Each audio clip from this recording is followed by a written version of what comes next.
السلام علیکم ورحمۃ اللہ وبرکاتہ۔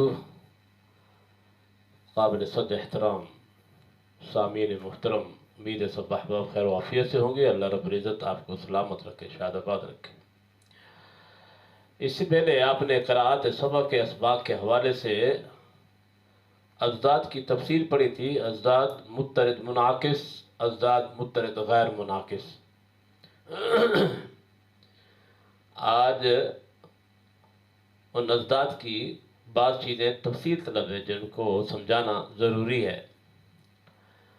نمبر ایک، مد۔ مد کا معنی ہوتا ہے کھینچنا، اس کی ضد آتی ہے قصر، یعنی عدم مد، نہ کھینچنا، کھینچ کر پڑھنا اور نہ کھینچ کر پڑھنا۔ اور نمبر دو، اثبات، اس کی ضد حذف ہے۔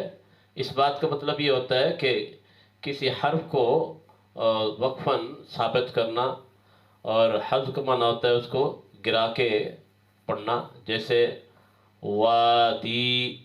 بعض اہل ادا کے نزدیک وقف بالیا ہے، وادی، تو یہ اثباتیہ ہے، اور بعض حضرات پڑھتے ہیں واد، رسم الخط کا اتباع کرتے اس کو حذف کرتے ہیں۔ تو اثبات کسی حرف کا ثابت کرنا، وجود میں لانا، اور حذف کا مطلب اس کو رسم سے حذف کر دینا۔ نمبر تین، فتحہ۔ یہاں فتحہ سے مراد زبر نہیں ہے، بلکہ فتحہ سے مراد ہے خالص الف پڑھنا۔ اس کی ضد ہے امالہ۔ امالہ کا معنی ہے جھکا کے پڑھنا۔ نمبر چار، ادغام۔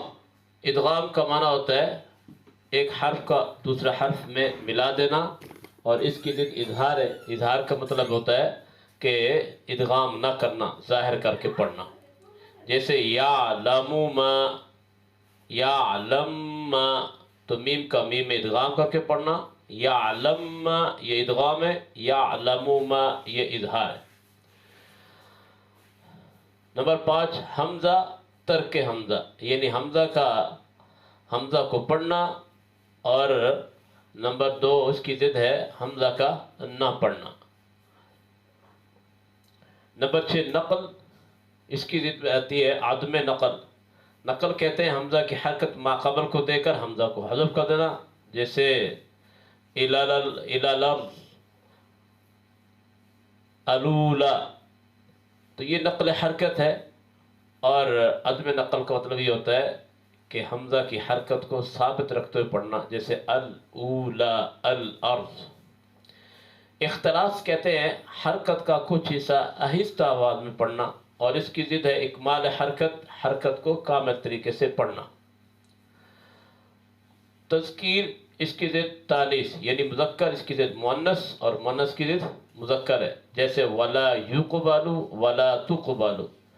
ولا یقبل پڑھنا یہ تذکیر ہے، ولا تقبل پڑھنا یہ تانیث،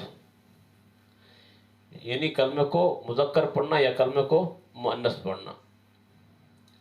اور یہ تفصیل فعل کے اندر آتی۔ غائب، اس کی ضد خطاب ہے، خطاب کی ضد غائب ہے۔ اور ایسے ہی جمع کی ضد مفرد ہے، اور مفرد کی ضد جمع ہے، جیسے مسکین اور مساکین۔ تنوین، اس کی ضد عدم تنوین ہے، اور عدم تنوین کی ضد تنوین کا پڑھنا ہے۔ اور اسی طرح فتحہ، اس کی ضد کسرہ ہے، اور کسرہ کی ضد فتحہ کا پڑھنا ہے۔ اور اسی طرح یا کی ضد نون ہے، اور نون کی ضد یا کا پڑھنا ہے۔ یہ ازداد مترد منعکس ہے، جن میں اس بات کا سمجھنا تھا کہ اس کی تفصیل کیا ہے، اور وہ میں نے تفصیل آپ کے سامنے عرض کر دی ہے۔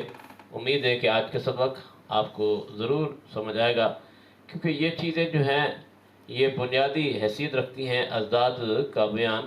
آگے چل کر یہی تفصیل آگے اشعار کے اندر آئے گی، تو اس تفصیل کو سمجھنے کے بعد انشاءاللہ آگے آپ کو یہ آپ کے لیے معین اور مددگار ثابت ہوگی۔